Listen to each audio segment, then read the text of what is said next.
So hello fellow coin and banknote collectors, this is Glenn back with another video, and today we are going to have a look at some banknotes of the $50 denomination. So this is the actual new banknote, and there was some controversy on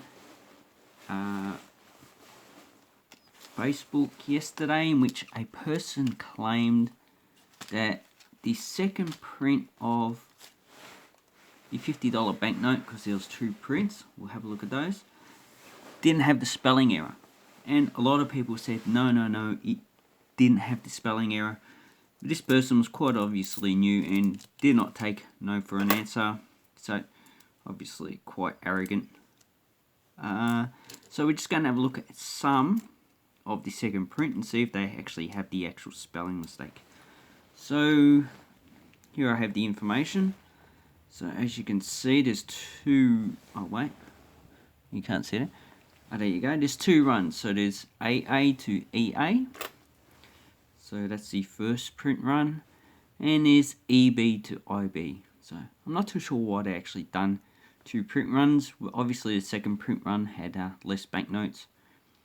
Usually they probably, I would say they actually stopped the first print run to assess how the banknotes were actually going before actually continuing on, and probably also to do some maintenance and probably to restock their inks and other things like that.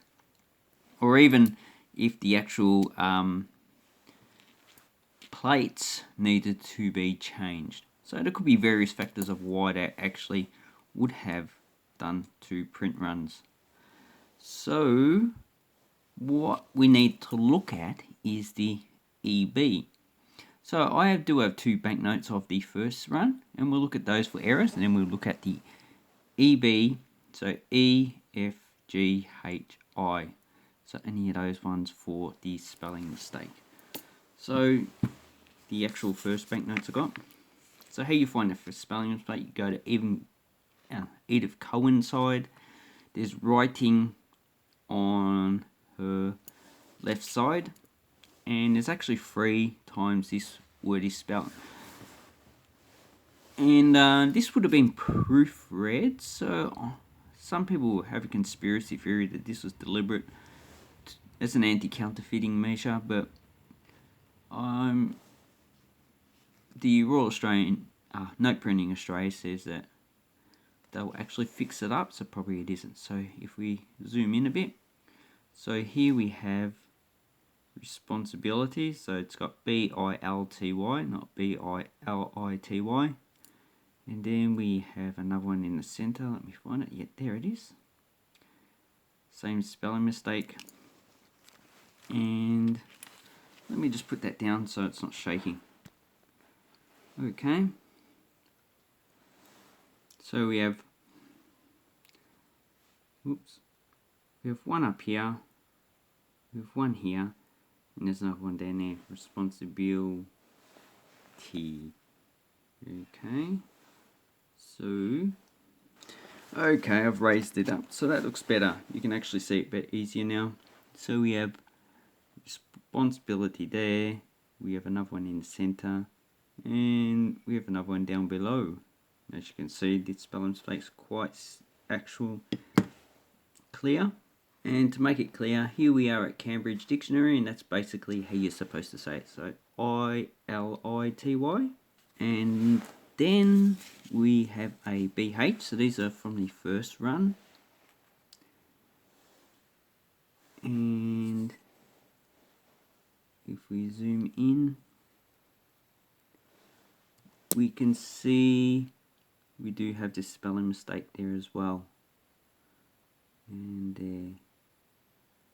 So on the first run, it is actually a quite common spelling mistake. So what do we need? EB. So now actually come to the second run. So this is ED. Just remember we're starting at EB. So ED is the second run. And as you can see, it has the responsibility also printed incorrectly. let's focus up. Okay, responsive. And down below there, you can see quite clearly that's a spelling mistake. Here's another one. This is ED. So I've got a pair there. You can see the spelling mistake on that one. Okay, then we have EH. And if you can see the spelling mistake quite clearly. So up here in the center and down below, so they didn't actually change it. Then we have F, so FH. Obviously responsibility is also spelling mistake. Oops. So let me get a finder pen. So you're talking about there, and down below. So check the one down below. It's actually a lot easier for you to actually check. And I've got quite a few F's. So quite a few F's. Focus. Okay, there you go. Quite a few F's. And then we have G. So this will be the last one. G, C. And as you can see, even on this focus, you can see the actual spelling mistake there. So let's have a look. So got there in the center and down below. So let's just zoom in. So there you go. Spelling mistake there, there, and there. And he just wanted to know if these type of spelling mistakes would actually make the banknote worth more money. Well, basically, if the whole run is covered with these spelling mistakes, then no, they're not actually going to increase the actual value of the banknote. And so this is why there actually will not be extra value. So here I have A to EA. So they go from A to M. I believe that is the case. So that equals 13 from A, B, C, D to M. And then you got the number, so they go from 01 to 6,494,801. So I took away a 1 because they didn't start at 0. Times it by 13 that, and times it by 4 for A, B, C, D. And then E, you have EA, you just add an extra 6.5 million banknotes. And basically you got, for the first one, you got 338,379,080 banknotes. The ABC report says it has 46 million banknotes. That's not enough to satisfy the Australian market, because that's only actually less than 2 banknotes per person. In reality, people have more than 2 banknotes on them, probably at home or in collections, so that's unrealistic. Then we have EB to IB, 6. So I've done the same thing, 6,050,276. I took away 1 because they start at 1. Times by 13 for E, F, G, H. I just added on to that to make it another 1, so 13. So that makes 4.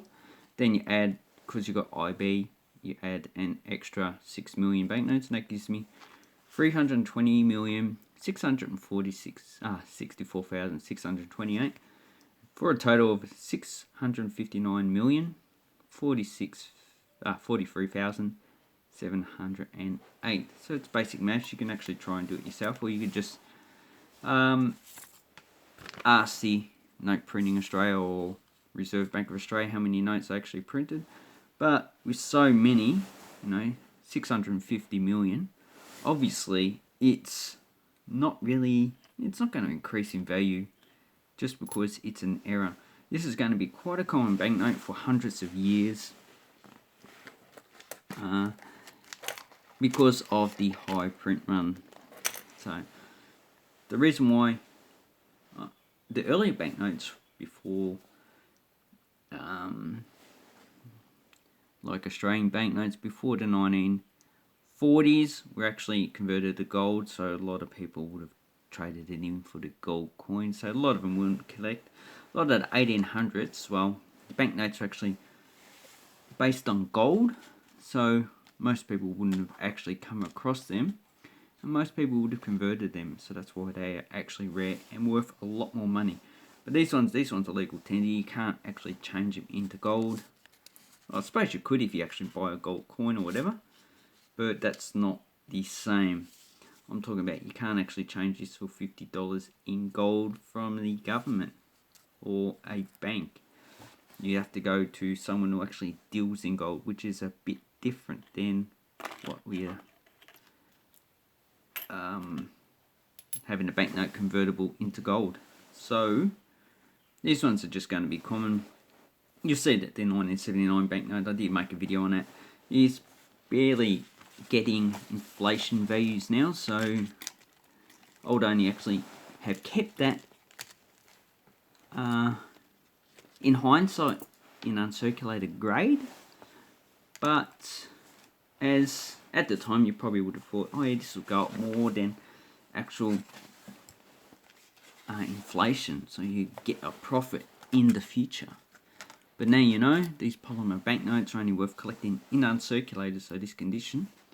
If it's lower than that, then either the first or last prefix, although there is 6 million of these ones, so really only uncirculated, or if the serial number is actually good, because some people do pay premium for good serial numbers. Anyway, so that's my take on the, actually it's not my take, it's actually realistic and reality on the spelling mistake on the $50 note, and it will not ever increase its value. Although in 300 or 400 years we won't know anyway.